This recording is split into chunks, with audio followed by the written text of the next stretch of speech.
Yama. My name is Marley Silver. I'm a proud Aboriginal woman from the Gamilaroi and Dunghutti tribes of New South Wales. On behalf of the Imperfects podcast, I'd like to acknowledge the Wurundjeri people of the country on which this podcast is created, and in this, honour the ways in which their elders, past and present, have cared for and nurtured their lands and waterways for millennia. I extend this acknowledgement to all Aboriginal and Torres Strait Islander people connected to each of the hundreds of countries that make up the continent of so-called Australia, and any of my brothers and sisters listening to this episode. I pay my respects to our leaders and knowledge keepers past and present.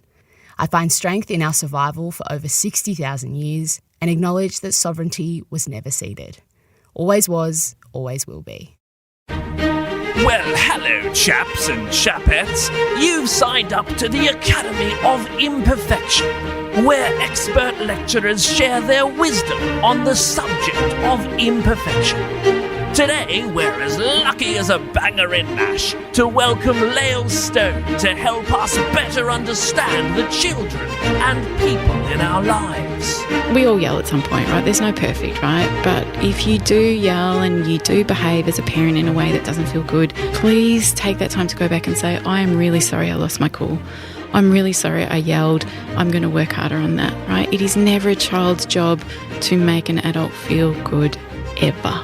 So join students Hugh, Ryan and Josh and pour yourself a tall glass of curiosity as we settle in for another class at the Academy of Imperfection.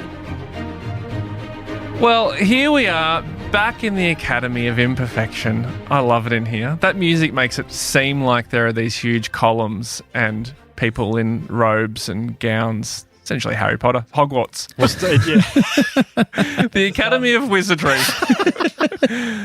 Well, Hugh, do you want to? Should we talk about we have an exciting guest, of course. Well, a guest lecturer, as we always do in the Academy. We do, and I'm particularly excited about this on quite a few levels. I'll do the introduction, and I'm going to do my best to make it sound like I'm not reading this. But you may have shown your cards there. Yeah. The laptop wasn't a giveaway.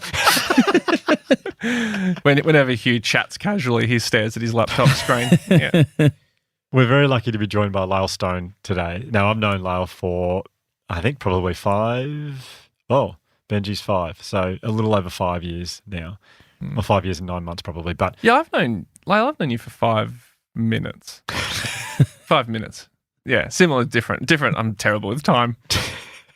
So the reason we've got Lael in here is because we did an episode last year with the Academy of Imperfection. We had Dr. Billy Garvian, paediatrician, and I remember listening back to his episode when we were editing, and I thought, oh my gosh, we also have another incredible parenting expert who we just have to get on, and I felt like we couldn't just do them back-to-back 2 parenting episodes. So I've been looking forward to this for a long time. Lael is a parenting genius, I think is probably the best way to put it. But let me just give everyone the background, and I'll try and say it like I'm not reading it. So Lael has a background in childbirth education, which we'll talk about in a second, working with couples through pregnancy, postnatal trauma, counselling and sex education. She's also the creator and director of the About Birth online educating program, a pioneering way to learn about birth and early parenting. Lael feels very passionately about her approach to parenting and the way we are with kids, so much so that she's actually started her own school, which I think is the thing that I find most admirable. I think a lot of us are very passionate about what we should be teaching kids. For example, I'm very passionate about GEM, but I never thought, I think I might start my own school. How you even start on that, I don't even know. We'll talk about that later on. GEM being gratitude, empathy, mindfulness. Yeah. Everyone knows that, though. Come on. And so we're just so excited. Now, you also have done a TED Talk. Do you know how many views your TED Talk has had now? I think it's about 850,000. Yeah. I'm looking for the million, so I keep checking. That is a lot. That's a lot of views. Amazing. Because there are a lot of TED Talks out there these days, and I think the majority of them have about 70 views. This has 850,000 views. It is, and with good reason. I watched it again this morning in preparation for today. So, Lael, welcome to our podcast. We are so genuinely excited to have you here. I think parenting is such a topical thing for so many people around the country at the moment, what's happening around the world. So I feel very, very lucky to have you here today. Thank you. That's a beautiful welcome. I'm touched. Even the Thank bit you. that I read? Yeah. He's just riffing, He's just riffing on the spot. So just quickly, so the reason, the way I met Lael, I remember I got home from work when Penny was pregnant with Benji. So this is 5.5 years ago, and she said, I've got some good news. And I said, what is it? And she said, I've booked us in for a parenting course. And I'd learned at that point not to disagree with Penny on anything when she was 6 months pregnant. So I said, that's great. That's great news. And she said, it is great news, like you promised. Yes, yeah. And she said, it's on Sunday and it goes for 4 hours. And I went, terrific. Yes, the perfect time. Yeah. And then she said, for the next 4 Sundays in a row. And I went, wow. Anyway, 5 minutes in, I was so overjoyed that we were doing it. And it was such an incredible process. It was called Calm Birth, that course. But so Lael prepared us for the most extraordinary moment of our lives when we had Benji, and did an incredible job and taught me so much. And it was very aligned with the way I feel about life, really. That's just at the background to how I know Lael. And she now does Talks to Resilience Project, Aware Parenting, and they're bloody great. Anyway, I've talked way too much for having a guest lecture in. So can I start with this question for you? What is the most commonly asked question you get from parents? And then how do you respond to that? Well, I think there's two. The first one is often, how can I raise my kids so they're happy? And I think happy is such a big, broad term, but really they're like, how do I raise my kids so they can be well-adjusted humans in the world? So that's usually the top level, like, I just want them to be okay. And I'm like, great. So I'll answer that in a second. But then quickly what comes next is, and how do I get them to cooperate and do what I want them to do? So it's usually like, I want them to be, the most fabulous expression of themselves. And also I really need them to put their shoes on to get out of the car. Yeah. But seriously, how can we make my life easier? Yeah. Pretty much. So in answering the first one, how do we help our kids be, amazing humans in the world? For me, the bottom line always comes back to connection. And I talk about connection again and again and again. The reality is we have these beautiful children, and even though as adults and parents we have an idea of who we think these kids should be, they come in with their own spirit and their own being, and our job is not to, put them in this little box and say this is what you should be. Our job is to meet them where they're at and help foster them to be the fullest expression of themselves. So the way I see that is by teaching them emotional awareness, by staying deeply connected to your children, by helping our children learn who they are so they're free to be who they need to be in the world. Now, that doesn't mean it's just a free-for-all and we don't have boundaries and limits and all those kind of things. That's really, really important. But one of the biggest challenges I see in parenting is that it's us as the adults that go, I think my child should be like this. And if my child is like this, then that must mean that I'm a good parent. So much of what comes up around parenting is the kind of inner reflection of what goes on for us. And so the first place I look at is, well, who is your child? And how do you help them be grounded and caring and empathetic and kind and motivated and all those things? Well, we help our children be that by modelling that, by responding to them in those ways, by meeting them with compassion and empathy, not just when they're having, not just when someone's been mean in the playground, but when they're having a really hard time because, they think it's unfair that their sister got more ice cream than them. It's when we often see the most unfavourable behaviour is where we really need to meet our kids, with kindness and compassion. So what does that look like though? Like sorry to interrupt so early on, good. But like I'm just, because I hear all that and I think, yes, definitely I want to be kind to my kids when they're upset about something. It's often a very hard thing to do when they're completely ruining your afternoon. Yes. Because they don't want to put sunscreen on, which is not a hard thing to do. But Yes. anyway, and it shouldn't be an issue. I don't know what. Anyway, but You okay? yeah. You okay, mate? Hugh sometimes goes down these dark rabbit holes, but can't get him out of it for 5 minutes. And so, if hypothetically a child of yours refuses to put sunscreen on and is having a tantrum about it, Yeah. how do you respond? Yes. Okay, perfect. How do I respond to that moment? Yeah, all right. Let's talk about Hugh and we'll talk about, okay, so let's just hypothetically imagine, right, that you want to go outside and Benji's like, no, I don't want to put sunscreen on. Or any child. Or any child, okay. Let's just say their name is Benji. Okay. So I want to bring it back a bit and start like this. I have a theory that I talk about, which is where children are what I call either in balance or out of balance. So when your child's in balance, you'll hear them singing in their bedroom and they come out and they'll say to their sibling, hey, do you want to play something? And then they go off and play. And you ask them, darling, can you please, pick up your shoes? And they go, yeah, no worries, right? And it's those moments where you think, you know what, I'm winning at parenting because look how fabulous my child is behaving, right? That's when we see a child in balance, so they're feeling pretty good. When we see a child out of balance, it's when, they walk into the room and they kick the dog as they go past, and then they pick a fight with their sibling, and then you say, sweetie, can you please set the table? And they're like, why do I have to do everything? And, all of a sudden there's these big reactions that are coming from the child. Now, as a default, and I think because a lot of us were brought up this way, our default often goes to, how disrespectful, or, why are you making my life hard, or why are you giving me such a hard time? We get angry and We do, and we react. Whereas really, if we can learn to look behind the behaviour, and there is always a reason behind the behaviour. So when a child is out of balance, there's a reason. Now, sometimes it's just they need to eat something, right? Sometimes it's a need. They need to eat, or they're tired, or, they're frustrated around doing something. Sometimes it's because they need information. They're worried, they're scared, they're unsure about what's going on, and some information helps, their nervous system settle and okay, I can feel back in balance again. But a lot of the time what happens is there's build-up of feelings and tensions in children that sit within them. And our natural state as humans is to try and find our way back into balance. And we do that through crying, through raging. We do it through talking as adults. We do it through laughing. We can do it through play. But for little children, one of the biggest things that we see is that when they are out of balance, they're going to try and find their way to come back into balance. And so sometimes what they do is they behave in ways that are unfavourable. And what they're often asking from the parent is, hey, can you set me a boundary that I can push up against so I can diffuse this tension that's growing in my body? So let me give you a little example again and we will get back to the sunscreen, but for a child, let's just say Benji's, right, gone to kinder. Wake up in the morning and, it's all of a sudden you guys have slept in and Penny's realised, oh, my God, we've got 25 minutes to get to kinder. So even though she's trying not to rush him, all of a sudden there's this whole rush, we've got to get out the door. So Benji's day starts with a little bit of tension in his body. And then he gets to kinder and it's a bit hard separating, right? Because it's still hard saying goodbye to your parents when you're little. So there's a little bit more tension goes in his body as he has to say goodbye. And then he's looking for his favourite carer and his favourite carer's not there today. She's sick. So she's okay. So, a little bit more tension.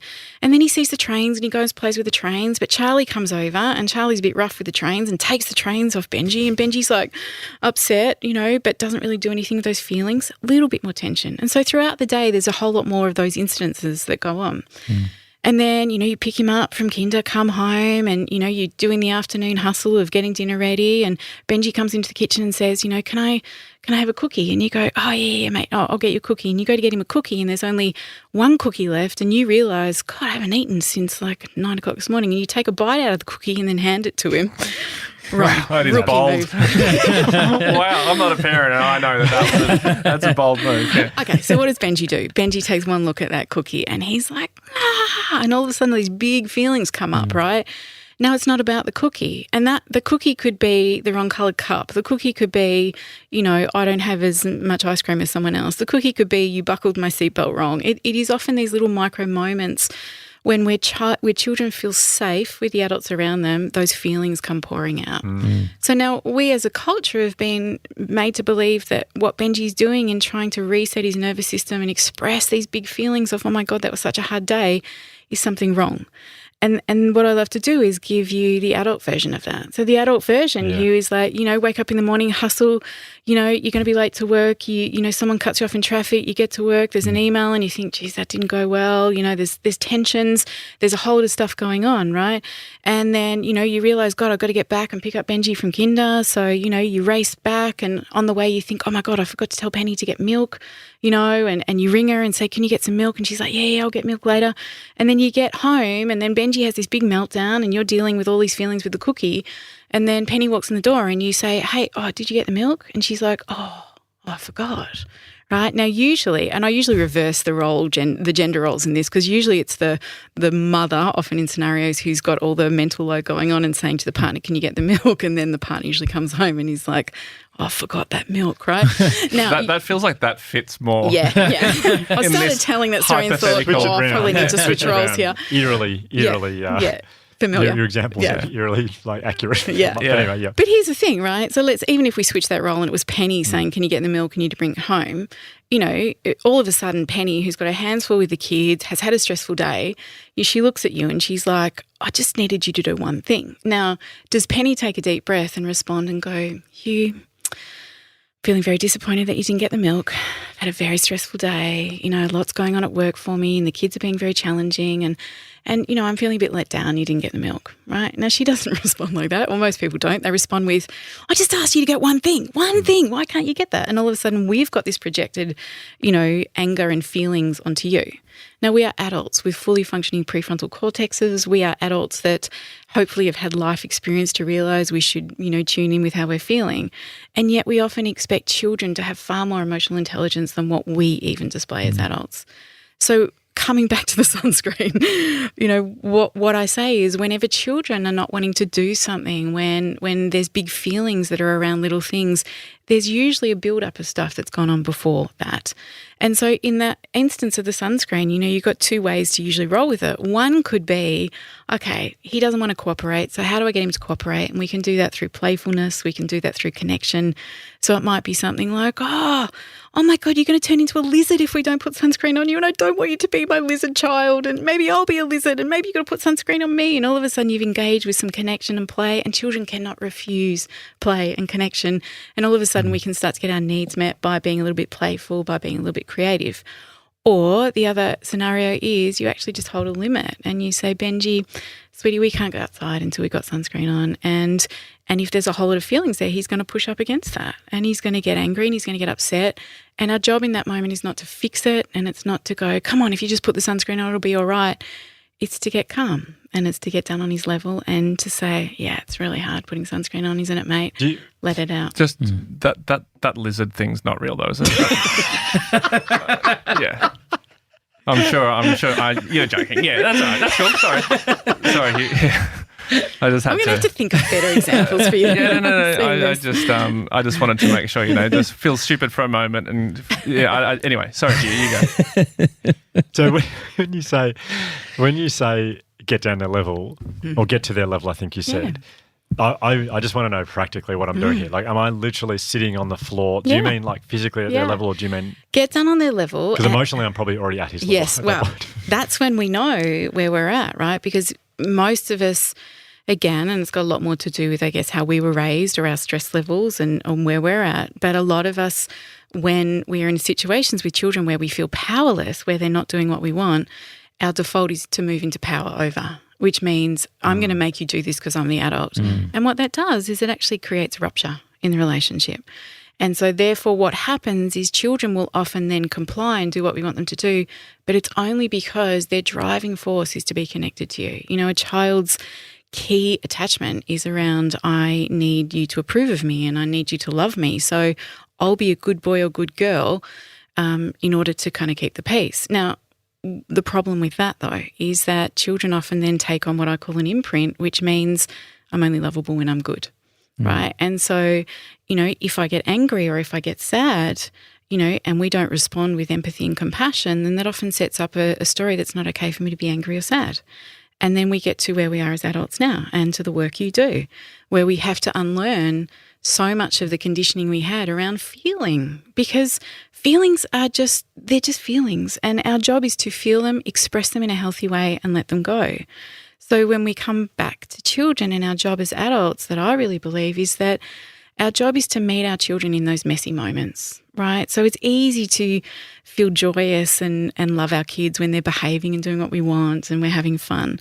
But it's those times where they're having a meltdown on the floor. What our child needs is a safe adult to know, hey, I can bring this messy part of myself to you and you still love me. And when you say, like, I'm trying to get this right. So, but I have heard you speak a lot before. So I do this a lot at home. But if one of the kids really upset, I'll try and sit down and say, how are you feeling? And then I'll say, I totally understand why you feel like that.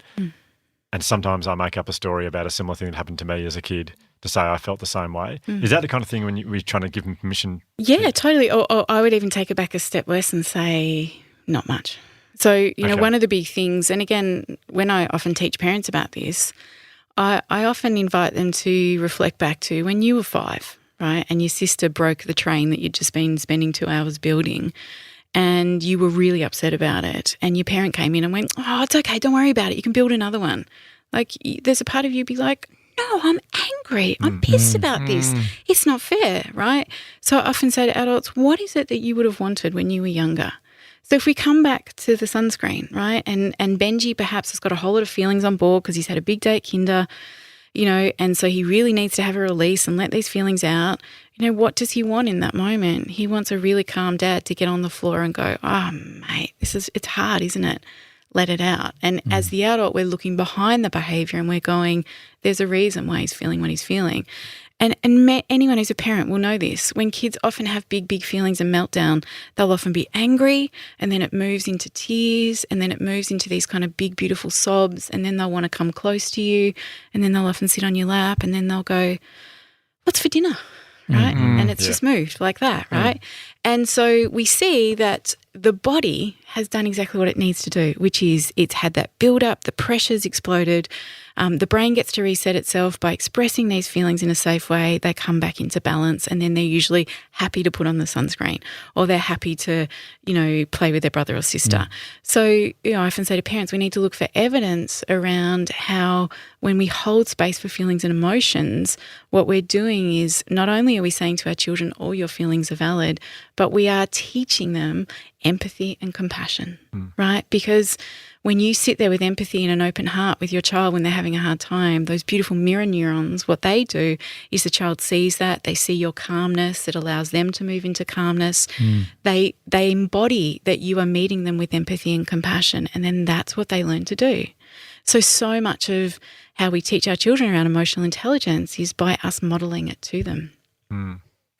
It's, I mean, the out of balance thing that you're talking about, I know you were talking about with adults as well, but I just relate to that as me so much. Like that when and I never know in the moment, like if I'm feeling off or I'm in a mood or something, it's only later unless my girlfriend Jam, unless she reminds me that you're probably...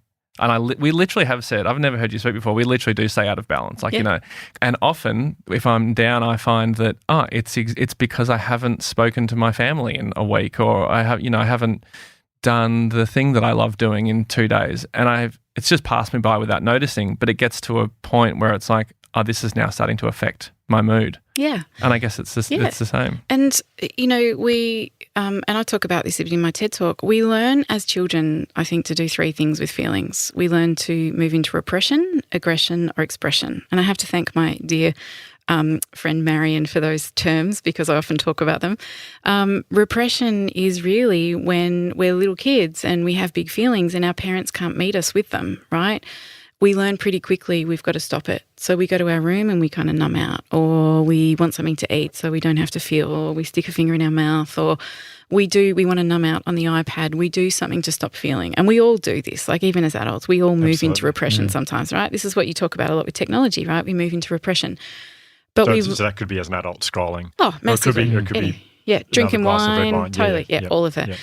But often we learn that as kids. We learn that by watching what our parents do when they're upset or stressed or they have feelings. Do they repress it? Do they get angry, or do they express it?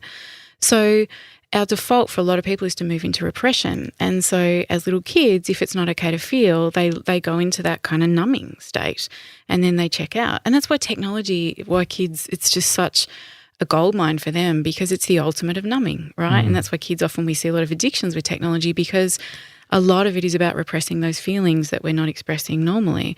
So we have repression, we have then aggression, and we see that again too when we feel really powerless, when we feel like we don't have choice and autonomy, we have all those feelings built in our body, we sometimes reach a point where we then act it out. And so we project it onto someone else. So that's the example of that is like a 4-year-old little one hitting someone else in the playground, right? They feel really powerless. All those feelings and tensions are in their body and they lash out. No child feels good doing that, right? They don't. I absolutely do not believe there's such a thing as a bad child. I just believe there's kids that need support or are out of balance. And then the adult version of that might be... There's violence. Like violence? Okay. Yeah, it's bullying. It's being really controlling. You know, it's all those behaviours where we try and power over somebody else. And often it is because there's such a build-up of feelings within that haven't felt safe to be expressed. And we see this, I mean, this is why the conversation particularly around men and emotions and feelings is so important, because when you think about the narrative that's been around for so long, particularly for men, is don't cry, don't be vulnerable, don't be weak. What else are you going to do with your feelings? You're going to repress them, or they're going to sit there and they're going to build, and then as soon as you feel like someone's making fun of you or you feel powerless or something, it's like it's on, right? And so again, we need to start with our children of teaching them healthy ways to express their feelings and emotions. And then the third way, which is a healthy way, is expression, which may be having a beautiful meltdown on the floor. Like, I call them beautiful meltdowns. People are like, it's not beautiful. I'm like, I know it feels messy, but it is beautiful, because at the other side of that, you get a child who comes back into balance, right? So it's us. Like, when we're angry as adults or as parents, what do we model to our kids? You know, this really dawned on me many, many years ago, where I realised my kids cannot be what they can't see, right? So, you know, I have 3 children. They're 21, 18, 14. Did you see that? I had to think how old they were. And it really dawned on me when they were young, if I want them to know how to process their anger in a healthy way or know how to move their stress, I have to show them what that looks like. And so it's saying things like, I used to say to my kids, I am so angry and frustrated today because this happened and that happened. And you know what I'm going to do? I'm going to put on some loud music and I'm going to rage dance, right? Or does anyone want to have a pillow fight with me because I need to move this feeling in my body? Or I'm going to go outside, I'm going to rage, you know, yell at the trees, or when I'm feeling sad, you know. And children are such beautiful barometers. They know, right? So when you are upset or something's off, your child will come up to you and go, you okay? Now, if we go, yeah, I'm fine, right, the child's like, no, you're not, because they're so tuned into us. And then what happens is the child, they start to doubt what their gut tells them around feelings, because they feel one thing and the adult's telling them something else. We are far better off saying, I feel really sad at the moment, but I'm actually going to go and call a friend because it really helps when I talk to them. So I'm going to go and have a cry and speak to someone and I feel better. Now, that's with a lot of things, all those feelings and emotions. And I guess what I found with my children is that the more I modelled that, the more I welcomed that with them, the more they saw that in the outer world. I remember taking my 4-year-old to the park, you know, many, many years ago, and there was a child who was really agitated and upset, and my little one's looking at me and she's like, Mummy, he needs to have a big release.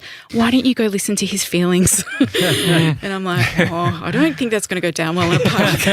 God, your kids must just be super kids. Like, they're so knowledgeable on how to be in touch with their emotions. Well, they actually are. They're really emotionally intelligent, and they do it for each other. They do it for themselves. They do it for their peer groups, you know. And I mean, even when they're in secondary school, you know, if a teacher was having a hard time, you know, my kids would sometimes go up to the teacher and say, you look like you're having a really hard time. Do you want to talk about something? Wow. Which, of course, isn't going to go down well with a teacher when a 14-year-old comes over and goes, I see there's something going on for you.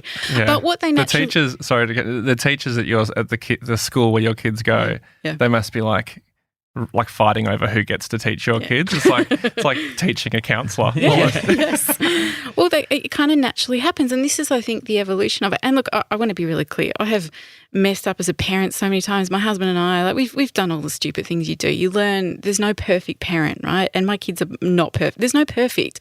They are who they are. They're you know, they've got their own, you know, bits and pieces that are going on because we're humans, right? But what they do know is that we are the safest place to come. And that for me is the goal. You know, when I talk to parents, is like, particularly when I'm working with them when they've got 3 and 4-year-olds, I'm like, tell me about the teenager you want, right? What is the relationship you want to have with your teens? And they all say, I want them to come to me. And I go, so you got to make it safe for the messy stuff, right? Yeah. You got to make it safe enough that when they make mistakes, when they stuff up, when they're bringing these, you know, messy behaviours, you've got to be able to stand in the fire with them and be that safety for them.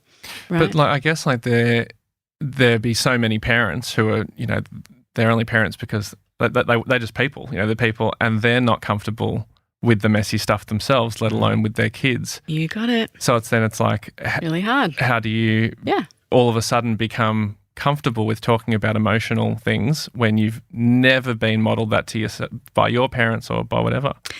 That is the gold right there. You're exactly right. This is why it's hard. Sorry, Josh, I took the good question. That was good. Really. I'll just turn my mic off first. But this is 100% true. Like, it all sounds good in theory. Like, and so anyone listening to this can be like, yeah, that sounds good in theory. But in the moment, right, we know how easy it is to get triggered. We know how easy it is to just be like, don't you speak to me that way, or why can't you do what I want you to do? And we move into that power over. And it is often because we need to do the work ourselves. So much of my work is around helping adults go back to look at what I call their imprinting. So what was modeled to you around being sad or angry or, frustrated or, what was your imprint around money and around relationships and sex and all these kind of things, right? Because as kids, we just watch. We watch and we go, that's how the world works, right? And then as so many parents I've worked with, they say to me, they come around parenting and they go, I swear I was never going to be like my mum and dad. And I go, and all of a sudden they just come out of your mouth without even thinking. They're like, yeah, that's the default, right? Because that's what we've been shown. So part of, I think, the work for any adult, not just ones who are parents, is we have to look at our own story. We have to look at why we get reactive. We have to look at our perception of stuff. We have to look at why does that bother me so much? Why does that person piss me off? Or why is it that when my 4-year-old does that, it just makes me go red, right? And often it's because, sometimes, again, as I said, it can just be because we're not getting our own needs met, because it's very hard to be a calm, connected parent when you're really stressed and you haven't had enough sleep and you're super worried about money. Like, there's all those stresses we have. It's very hard to be that calm, connected parent when we don't have enough calm within us, right? So, of course, we always have to take care of ourselves first. But then we also need to often look back to the past, to look at, I guess, the unmet needs that most of us had. Because when I come back to parents and I ask them the one question, what is it that you deeply wanted when you were 5? If you were upset or you were angry, what is it the thing you wanted? And everyone says the same thing. Pancakes. I was going to say football cards. Yes, there's that. Can't imagine what else it'd be. But okay. Shock me, Lael. There is also, we wanted to be met. We wanted to be seen. We wanted our parent to come in close and go, oof, that's hard. And I'm here. And I love you just the way you are. Because we often say I love my kids unconditionally, but we often don't. We love them if they get good grades, they behave well, they're kind humans. We still have conditions. And again, it kind of mirrors back to us because it makes us feel like we're doing a good job. Now, I know this is not easy, right? Because it's our own feelings that get activated. And as you said before, if we are not modeled or we're not taught how to deal with our feelings and emotions, we are going to repress them or we're going to move into aggression. And then we carry that into parenting. And for me, the work of parenting is looking at your own story so you can be the parent you want to be. Yeah, the thing that I can't think about, when I know this stuff, having listened to you speak before, I try and do it a lot of the time, but there are just some times when, like the other day, Benji something had happened. I can't remember what it was, but he was screaming, and I went, I'm going to scream louder. And so I just yelled louder than him. Yeah. I was like, that should sort it out. Then he was like, no. And so he did it even louder. Yeah. And I was like, I can't go much louder. So I'm trying to. Then Elsie just starts crying because Benji and I are both sitting there screaming. She's just watching us. But that's what I went to. Like, in my defense, I think I was quite tired. But I know everything around the stuff you've You've written 2 books. Yes. I know everything. I know everything. I know everything. I know. There's the promo moment for the show. I know everything, Hugh Van Colenberg. I know everything that you've spoken about. But then when it comes down to it, I just find myself, he screamed, I went, what can I do? I'll scream louder than him. That was my response. That's stupid. It's not stupid. It is survival, right? And I come back to, no, it is. I know that sounds intense, right? But no, that's what it felt like at the time. Yeah, totally it does. Because as humans, we're constantly, we're always working from protection, which means that we're trying to keep ourselves safe. So when there's big feelings there and we feel out of control, our goal is, I need to make this stop, right? Which is why we want to send kids to the room, or we want to shut them down, or we get angrier so that they may, stop it, because it often feels really painful for us. And so, again, the work is we got to keep doing our stuff, which means we've got to look at those triggers, So what it might be in a situation like that where you were yelling and you kind of like, all right, it's my 5-year-old trying to parent the 5-year-old, there's no adult in this scenario there. The work after that would be repairing with our kids, because we all yell at some point, right? There's no perfect, right? But if you do yell and you do behave as a parent in a way that doesn't feel good, please go back and repair. Please take that time to go back and say, I am really sorry I lost my cool. I'm really sorry I yelled. I'm going to work harder on that, right? It is never a child's job to make an adult feel good ever, right? It's our job as the adults to do the work to bring that to our kids. So on one level, repair is really important because it teaches our children about apologising and repairing, and it also, kids are incredibly forgiving and it opens up capacity for healing if it's needed. But then the other piece of that is to move into some compassion with yourself, because it's not easy parenting. We are not meant to be parenting in these tiny little houses on our own. We're not. We're meant to have a village and a community. We're not meant to be juggling it the way we are, right? So there's no wonder we are stressed and we lose it. So we have to have compassion for ourselves and we have to have compassion for our stories, because we don't, I think, evolve and get better as parents and humans unless we have compassion. If we start to then beat ourselves up and go, I'm a crap parent, I shouldn't have done that, I'm the worst, then all we're doing is adding more of that shame and those stories to our backpack, right, that then just get projected onto our kids.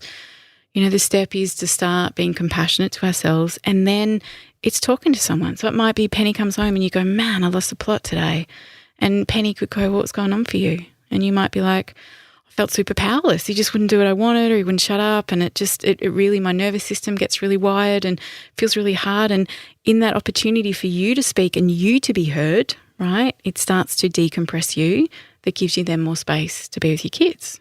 I forget what the example you gave before, but it reminded me of there's this great video that I got shown in probably session 1 with my psychologist, which was It's Not About the Nail. You've seen that? Yeah. We can put a link to it in the notes, but it's essentially, as you're talking about, I think it's more referencing like a romantic relationship, but it's the same principles where it's like, it's not about the thing that's happening right now. It's not about them screaming about, someone breaking their train set or whatever. It's about all the things that happened leading up to that. And it's actually it's a good short video, which is like an explainer thing, which would help me at least understand. It's impossible not to just like apply everything you're saying and just think about all the things you've done wrong and right as a parent and think, I reckon I was good that day, but I was terrible the other day. Yeah. I've always been really shocked at the feeling. I was talking to a mate about this the other day with his kid, but I've always kind of felt like from the get-go I have almost no control over as a parent, like not in the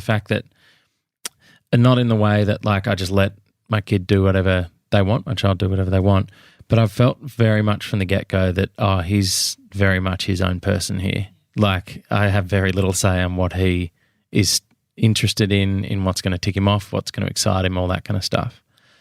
But I find there's always that clash when you, especially from some older people who will be like, well, you're the parent, they should be doing what you want them to do. Like, don't give in to what they want to do. But it just feels so counterintuitive to what's going on at the time. And I guess there's no question there, but it's sort of implicit in what you were saying before.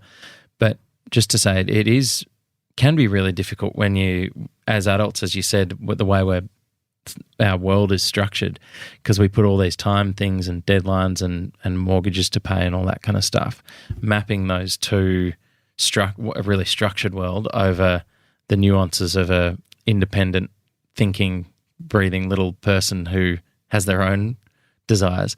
That clash can be really difficult. It is super difficult because we have grown up in a behaviourism paradigm, which means when you're good, I'll reward your behaviour, and when you're bad, I'll take something away. And that's still around today.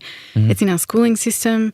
It's everywhere, right? And so, as I said earlier on, it often sets up a story as I'm lovable when I'm good, right? Now, what the problem with that is then we become adults that go, do people like me? Am I enough? Like, we don't take risks because what if I fail and what if people, don't approve of me? Mm. We often are constantly looking outside of ourselves for approval as opposed to the inner knowing, I am enough. I am okay, right? Yeah.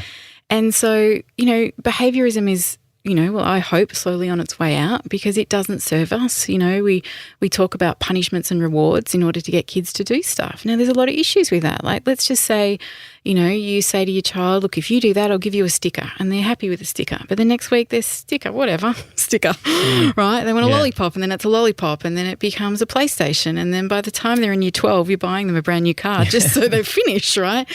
There is no intrinsic motivation for the child to do it. They're always about the currency. What's the currency here, right? And the flip side of that is punishments, right? The punishments is when you do something that I deem to be not okay, I'm going to take something away from you. Now, what? As little kids, it works, right? It's a short fix, but we have to look at the long game, because what the long game looks like then as teenagers, you take something away from them when they do something bad, and they're going to get really good at lying, right? They're going to tell you when they're doing something wrong. They're not going to come to you when their mate's drunk, and something's happened, right? Because they go, I'm going to get in trouble. I'm going to get punished. Why would I do that? Yeah. And so then people often say to me, but what about discipline? Where does that come in? And I'm like, it does not mean that we don't have boundaries, and it doesn't mean that we don't say no, but we do it from a place of anchored compassion. We do it from a place where we're not powering over and we're yelling at our kids. We do it at a place where we see behind the behaviour. So again, 2 examples.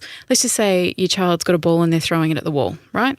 And you're like, mate, can you take the ball outside? We don't throw balls at the wall. And, they look at you and they smile, and then they keep doing it, right? Because some kids are like, really? Let's just see what you say there, right? And so then you go, right, as an invitation, there's something going on here. So you can go over and you can put your hand on your child's, shoulder and say, darling, connecting.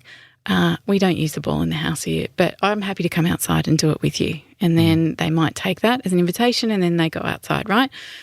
Or they keep doing it. And it's that moment that you set a boundary or a limit where you go, honey, I'm not willing for you to do that now. And you take the ball and you say, it's not okay to do that. Now, 1 or 2 things going to happen. One, they're going to go, oh, God, Mum, you don't let me have any fun. And it'll be a kind of little, they'll be a little bit annoyed, and then they'll stomp off, right? Or the second thing that will happen is all of a sudden all these big feelings are going to come up, right? And again, we look behind the behaviour and go, wow, there's something brewing here. Right, there's something that's been going on. Breakdown. Yeah, totally. And so then we hold the space for the feelings that come from that. I mean, I always joke about this, is that when we talk about boundaries, because I find parents, it is one of the hardest things to do as a parent, right? Because what we were taught is I yell, I power over you, this is what happens. And then the child, there's usually a rupture, they disconnect, and they might move on doing what you want, but it doesn't feel good for anyone, right? So setting a boundary with calmness and compassion. I love to give parents a visual. Imagine that you're anchored like you're a tree and your feet are on the ground. So you're solid with but your heart's really open, right? Because then you're going to be connected and you're going to be open to see what happens with that. Now, we as parents often expect that when we say, mate, no, you can't go and ride your bike outside anymore, it's dark, we often expect our children to go, yep, no worries, Mum, good limit. Okay, no worries. Yep. We always do. We're expecting our child to go, yeah, no problem. Yeah. But our children need to push up against us. They need to go, that's not fair, and Charlie's out there riding his bike, and why can't I? Because it teaches them to have a voice, and we need our children to have a voice. We need them to stand up for things when things aren't okay. We need them to know it's okay for me to say, I see something that's going on and that's not all right. And how do they learn to do that? They learn to do that in the safest environment, which is at home, which is pushing up against you. Oh, yeah. And if the parent is someone who is not comfortable with being challenged in their normal life, even when their kids challenge them, they don't I guess allow them to do that, or they punish them or yell at them for challenging them. Totally. And here's the next piece from that. Often parents go, if I ever spoke back to my parent when I was young, I would have got smacked, right? Now, again, in that, there's some curiosity in that, because often what comes up for the parent is there's some wounds there for them of like, I wasn't listened to, and it was not okay for me to speak my truth, and it wasn't okay for me to get angry. I have to tell you, because I work a lot with mothers, the amount of mothers I work with that have what I call mother rage, right? And anyone who's a mother here will nod, right? It's a feeling, and I have worked with so many women who say this, I'm a really calm, gentle person, and then I had children and I want to stab someone, right? They are like, there's rage that comes up because we can't make these little people do what we want them to do. So you feel powerless, out of control. And so all of a sudden I'm yelling at my kids and this is not who I am, and it feels really yuck, right? And so often we work back a little bit to see that a lot of the time the rage that is surfacing as an adult has got to do with the fact that as a kid they were never allowed to get angry. It wasn't okay. They were never allowed to express, I don't like that. That doesn't feel good. And so all those feelings that have been repressed in there, you then come to parenting where it's the ultimate hot pot of out of controlness. All of a sudden that comes out, which is you the other day, right? You're like, I don't want to do that. I don't want to yell, but it's coming out. And again, we have to meet that with compassion and kindness and go, hey, there's something here for me. And I need to go talk to my therapist, talk to a listening partner, talk to someone to go, man, parenting was hard today. And this and this happened. And, God, it reminds me of when my little brother used to do this. And the more we talk about it and feel it for ourselves, the more space we have then to turn up to our children and be, the anchored person that we want to be. How do you think, I'm struck by how hard it must, how many obstacles some people have to overcome to do it well. Because I was just imagining a situation where, say, Soph's gone through something with Charlie that, that's my son and wife, that has been really difficult. And then if she came to me and she wanted to express that and go through it with me and I didn't listen, then that would cause a fracture in our relationship and it would be like a ripple effect. For people who, how do you start? Like if you were brought up in a household where it was unacceptable to show emotion, you yelled at, maybe even abused, or physically or mentally, then now you're a parent and you feel powerless in your life. There's a lot of obstacles. Where does one start? Because it feels like being able to do it in the moment is just asking way too much as a starting point. It's very hard to do it in the moment. Yeah. And I often say to parents, when you are really triggered, then you need to take a time out for yourself. So a few things I say is this, like breathing is always really good, right? But sometimes when you are activated, so often when you get really triggered as a parent, you move into fight or flight, right? So all of a sudden your nervous system's like, not safe, this is full on, right? So we don't think rationally and we don't think, look behind the behaviour, right? We're already too far gone. Yeah. So we need to reset ourselves. So one of the things I say to parents, go into the bathroom and wash your hands, put cold water on your hands, see the cool as I got to cool down here, right? It's my job to bring the calm, not my kids. Go wash your hands. Go stamp your feet on the ground outside. Your kids will probably follow you still raging at you, but don't worry, just go do that. Write little sticky notes in the kitchen to say, remember you are the parent. Like it's not an emergency, right? Just stuff's being triggered. So sometimes we need a lot of practice to help our nervous system know it's safe. It's safe for me to be with these feelings. It's safe for me to meet my kids in this place. We have to do the work on ourselves. And that's where therapy is really amazing. It's where things like yoga is really amazing. Anything that's going to help the traumas that we carry, because we all have traumas, it's just to different degrees. Anything that's going to help the traumas in our body find their centre is then going to increase our capacity to meet our children. So our fundamental need as humans is to be heard, right? That's it for everybody, whether you are a 2-year-old, whether you're an 80-year-old. 40. Yeah, our deep need is to be heard. So in relationship, because this is a great question, right? How do we do that for each other? And this is one of the things I talk about when I do talks for the Resilience Project. I talk about listening because for quite a few years there I taught sex education to teenagers in high school.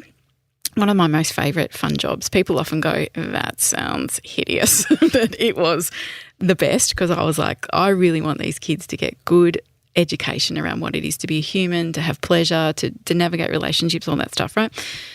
And one of the questions I'd ask every teen group I worked with, if you could change one thing about your parents, what would it be? And I would say probably close to 90% of the answers were, I wish they would just listen. Now, there were 3 things they wanted in the listening. The first thing was, I want them to listen without judging, right? So when a teen comes in and goes, you know what, Cheryl was doing this and that. And as a parent, we go, wow, Cheryl's from a rough family, isn't she? And she shouldn't be doing this. And all of a sudden we're in the judgy story, right? They don't want them to judge. So the first thing is no judging. The second thing with listening is don't fix, right? And this is the hardest thing to do, not only just as a parent, but as a human. Because as that person we love is sitting there talking about all the things that are wrong, in our minds we're like, oh, you could do this and you could do that and and you could do all these things, right? And that's actually not what we want. And again, think about if you've had a really hard day at work and you come home and you say to your partner, God, today was really hard, and you start talking about what's happened and your partner starts going, well, I told you that you should speak your truth to your boss and you should do this and you should do that. You'd be like, shut up. I just want you to listen to me, right? So don't fix. So when our kids are telling us, you know, this is wrong and this is this, our job is to sit there and go, oof, that sounds hard. Tell me more, right? It's not to offer solutions. And the thing I say, when your child is finished talking about what's going on, at the end you could say something like this: did you want me to just listen, or would you like some ideas, or do you want some advice? Now, most of the time kids will go, I just wanted you to listen. And even if you have the best advice in the world, you gotta not offer it. I know. You're sure you don't want me to fix it? You're sure I have a really good thought? Yeah. Because again, it disempowers the child from building that resilience, of building that ability to go, hey, this is hard, I can find my way through. So again, those three things. The first one is don't judge. The second is, you know, listen without fixing. And the third thing is don't get into the drama with them, which means when your child's telling you, oh God, this happened and that happened, and we start going, oh my God, that's not okay, and we start getting into the drama, what the child receives is, whoa, yeah, this is probably something really massive and you can't hold this as a parent, and that actually makes me feel unsafe. And so I don't know where to go with this. So, you know, one of the greatest things we can do as a parent, and not just a parent, as a human, is to learn to listen well. Listen with empathy. Offer words like, God, that sounds hard. Tell me more. I'm here.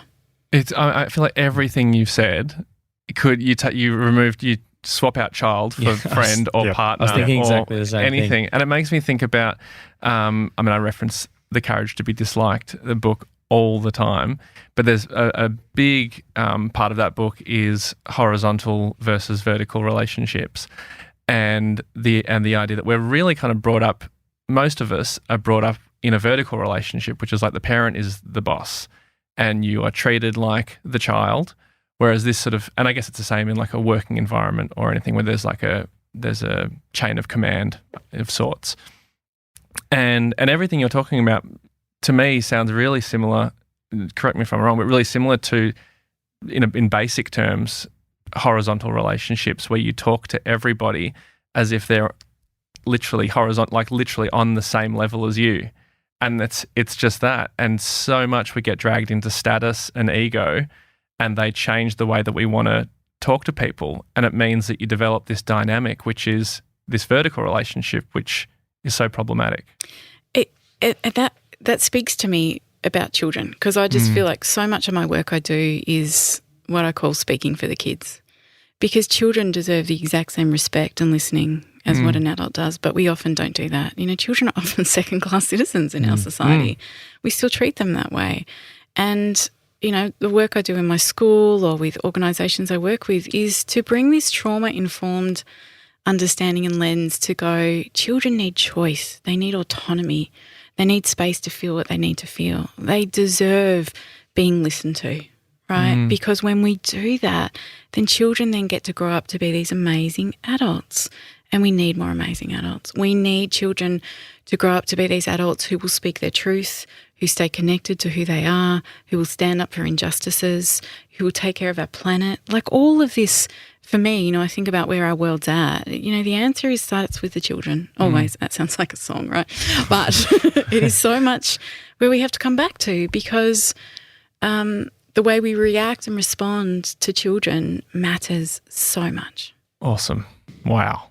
Yeah, there's so many things I want to say off the back of that. I think the main one is it's just so relevant to adults. Like it's just everything you've just said. I think, you know, and for a lot of us, and I'm not saying me and Josh or our parents, but for a lot of people didn't learn that stuff as kids. So that's why it's an issue now. That's why we're dealing with it now. So that's why your work is so.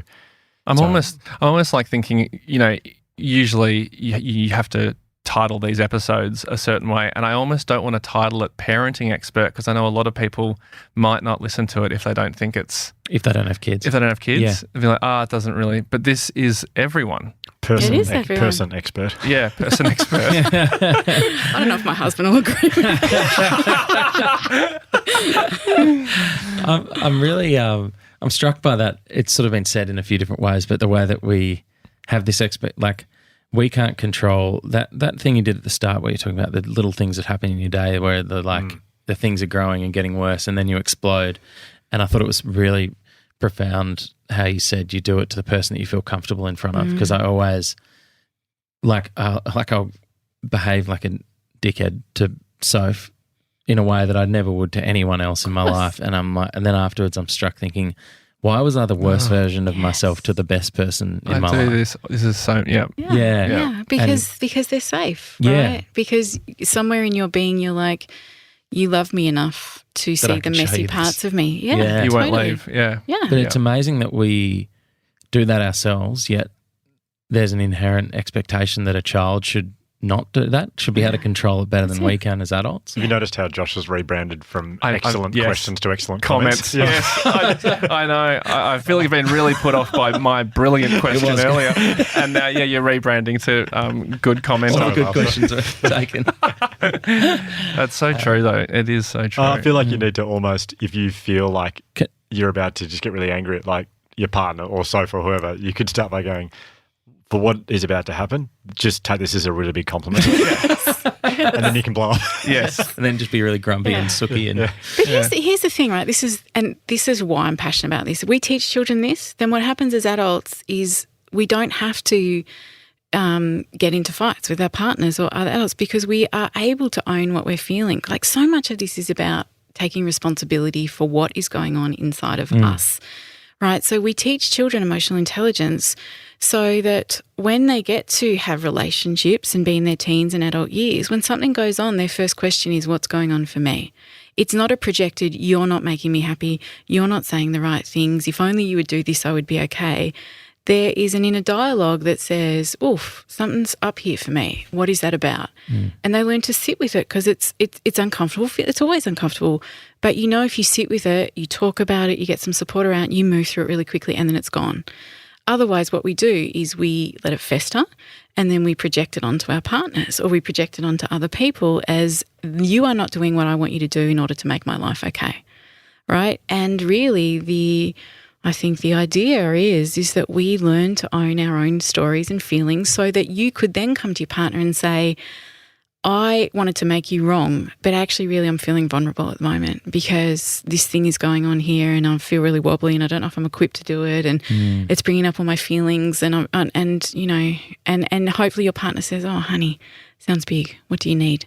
And you're like, I need a cuddle or I need you to listen to me or I need you to rub my Pancakes. feet. Yeah. Pancakes. Footy cards. I need footy cards. Desperately. footy cards. Need the Tony Lockett rookie card desperately. Good luck. Yeah, wonderful. Wow. Is there anything else you wanted to, I just to ask feel- or touch on? I mean, there's 1,000 things, but Yeah, I almost feel like we need to get Lael back for another chat just because I feel like there's been so much in here and I don't want to overload people because No. there's so much stuff Yeah. that I've heard, which I have actually heard before that I'm like, I sort of refresh in my mind. I don't want to go too far because, this has just been so good. oh, yeah. Can't tell you how much I needed to hear this stuff right now. Maybe just one thing that like when Josh's excellent comment there about like when we get little pressures in our day build up and they build up. Penny and I have an amazing relationship. I have noticed though when there is tension, it's often the first time we see each other at the end of the day. Like I'll walk in the door and I've had like a full-on day at work and she's had a full-on day with the kids, or it could be a Thursday or Friday, which is the other way around. She works and I'm at home with the kids. So I'm not stereotyping anyway there. So, but we see each other the first time, which should be like, oh, I'm so happy you're home. But like, we'll snap over something really small, and then we get better and better and better as the night goes on, and we're totally fine. And I'm guessing that's probably what it is. Like, I've dealt with all these pressures. She's dealt with stuff. It's built up, and we see each other, and she'll say, "Did you get the milk?" And I never do. I always forget. And so that's so annoying to her. But it's probably a little bit annoying. Like, I'll go, "That's right. I'll go to the milk bar," which is literally 2 minutes away. Yeah. But she'll get angry, and then I get angrier because I think you shouldn't be angry at that. So again, I just, to me, it's like I didn't think about it, but that's just so obvious. Like Yeah. It's And just, you know, a beautiful workaround of this is to have a chat with your partner and say, hey, when we come back together, let's have a scale of 1 to 10. 10 is I've had the worst day ever. I've got no capacity left. It's really hard, right? And 1 is had the best day ever. What do you need? I can do anything, right? And so when you walk in, you go, hey, babes, what number are you at, right? And so straight away you're both going, you're not playing the game of who's doing it tougher. You're both going, this is where we are, right? And so, Penny might be like, I'm a 4, and you're like, look, I'm a 9. And she might go, what do you need, to find your way back, right? Yeah. This is really good. So that you basically, again, you're not fighting before you walk in the door. Yeah. Just a number. 10. It's 100 today. I'm not here. Yeah, because I feel like sometimes if you were doing it in person, there'd be an element where if Jam, my partner, said, I'm a 3, and I said, yeah, good for you. I'm an 8. Yeah. So, enjoy that. But here's the thing. The thing is about how do we all get our needs met, right? So you come home, and whether you've had the kids all day, you've had a really stressful day at work, as a team, as a family, as a partnership, our desire is, how can I get my needs met? How can you get your needs met? So when we're coming in with hey, this is where I am and this is where I am, we can go, all right, you got more capacity for me than me. You go bath the kids, right? I'm going to just go sit outside for half an hour and meditate or read or go for a walk or do something, and then I've got more capacity, right? So that we are working together. And again, it comes back to that word compassion. You're meeting each other with compassion, not with competition, not with you don't meet my needs, and not with, you don't know how hard it is earning the money. And any person who stays at home with kids, I go, they win. Right? It's full on. My Thursdays, Fridays are much harder than my Monday, Tuesday, Wednesdays. No It's question. tricky. Children are beautiful and exhausting, so exhausting. So, I think those little things are coming back to going, how do we work where we all get our needs met and come from that place of compassion and love for each other? Because here's the kicker. You guys do that as adults, then your children feel that. Not only does it set in those beautiful imprints around healthy communication and relationship, you're both going to get your needs met, so you are going to be more spacious as parents. Yeah. You're both going to have more capacity to listen to the big feelings because you are meeting your needs. It's very hard to meet kids' feelings with compassion and empathy if your needs are not met. It's actually impossible to do it. So I wonder, I'm just thinking, a lot of people might relate to this, but when you get home from work and you start offloading about how hard your day was, and it can be a little bit like, oh, this person's so negative, or why they bring us down. It's probably that person trying to say, I'm at a 10. Totally. But it comes across as a competition. Otherwise, well, I've had to do this. Whereas maybe I love that. I think it's really good. Look, we just talk about my school for a tiny minute. Like, our whole school is based around emotional holding. Sorry, but I feel like after this podcast, you're going to have to build a second campus for your school. Yeah. What's your school called? It's called Woodline Primary, Woodline, okay. And it's in Ceres, which is just out of Geelong for those people in Victoria. It's on a beautiful farm. We've got like 20 acres, and we've got all the animals, and it's beautiful. But the whole idea behind building the school was, I really see that emotional intelligence is just as important as IQ, right? And I think it's more important. I really do. Oh, actually, I would agree with you. Yeah. And I think that part of what we do at the school there is to teach children about their feelings and emotions. So we welcome tears and we welcome anger, not just in the children, but in the adults and the staff. So the training I do with them is all around, what is your stuff? What as a teacher comes up for you? What do you need to get your needs met? What was it like when you were little and someone got angry? Do you want to shut it down? Because again, even if it's your child or you work with children or anything, we are always going to respond from those wounded places within us. So part of what we were doing when we built the school was to not only change our curriculum and the way we do the school to make sure that children have the opportunity, if they're a bit out of balance, to help reset themselves. So sometimes that's going on the swing, sometimes it's going to see the animals, sometimes it's just going for a walk with one of the adults. Sometimes we hold limits for these kids and they get angry and they let their feelings out. They have these beautiful cries and then they move on. We've got this beautiful little girl at our school who just started this year, and she said to one of the guides, we call them guides in our school, she said, at my old school I wasn't allowed to cry, but I'm allowed to cry here and it feels so much better because I can just be who I need to be. And when the guide told me that, I was like, all the hard work of building the school is worth it because these kids, they know they're free to be who they need to be. And again, what that builds is when I'm upset, I have needs, I go and ask for help from these adults. I don't have to hold it in all day. So when I get home, I just explode at my parents, which happens a lot because there's all those pressures that go with it. But, not only is that holding that for the kids, it's for the adults as well. So all the team that work at our school, my job at the school is to listen to all their feelings. So when I go down there, I'm like, how are you feeling? What's going on here? They talk about it. We welcome the tears. We welcome the frustrations. We welcome the parts that go, I'm feeling really, really stressed. We go, okay, what do you need? Because this only is going to work if you as the adult are anchored and calm. So how do we meet your needs to hold for these kids? Yeah, amazing stuff. It's like emotional COVID.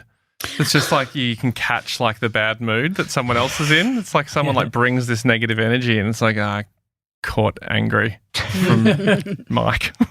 Bloody That's Mike. a good thing. Is it? I think so. To catch angry? Oh, no, but you're like holding space for them. Oh, to so holding like, yeah, true. Yeah, we'll delete all that. Yeah, as I was saying it, and the blank looks made me realise it's not like emotional COVID at all. Oh, well. Lael, thanks so much for joining us today. If you want to hear more from Lael, her TED Talk, you can, Lael Stone, just type that into the TED Talk. Type it into TED Talk, type it into YouTube, you'll find it very, very easily. Yep. 850,000 views, not a huge surprise having heard you speak today. The school is Woodline and it's just outside of Geelong in Victoria. If you're, I don't know if you've got room for more kids, but... No, we don't. Great. So check it out and just browse though. just have a look at the website. But yes, and also you can hear us speaking for the Resilience Project at our Aware Parenting workshops, which are just... Connected parenting. Sorry, connected. Aware parenting is the other thing you do. Yep. Connected parenting workshops, which are very popular with us. So, yeah, I don't know about you guys, but I feel very privileged to have sit here and listen to you talk today. So, thank you so much for joining us. Thank you. Yeah. I feel very honoured to share. I'm so deeply passionate about this. You know, again, people say to me, I have to tell this little story. One day I was driving my daughter a few years ago, and her little mate were in the back of the car, and you know when they just chat in the back seat. And her friend goes to her, you know, what does your mum do for a job? And my daughter, without missing a beat, goes, she works for the kids. And I was like, oh my God, I'm going to put that on a business card. Amazing. Because I was like, that's what I feel like I do. And I feel really privileged when I get to talk about it because I just feel the more parents that we can support or adults or anyone who works with kids to do their work and to move into these spaces of empathy and compassion, then, you know, the better our future is going to be. Amazing. Thank you, Lael. Thanks so much, Lael. I feel like we've been stoned. Lael Stone. Anyway, maybe cut that out as well. But maybe the music's playing, so it'll kind of be like drowned out. Good. It's good. I like it. Yeah, it could be a new thing. It could be a new thing. Get stoned. Working for the kids and get stoned. My son might have some things to say about that. Yeah, true. Thank you, Lael. Thanks.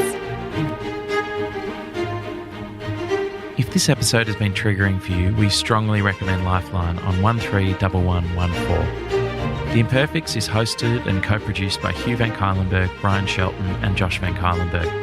This episode was produced by Bridget Northeast, edited by Andy Hall, filmed by Andy Poole and social mediated by George Martin. A special thanks to Dr. M for her expertise and guidance. We'd also like to thank the Resilience Project for their ongoing support.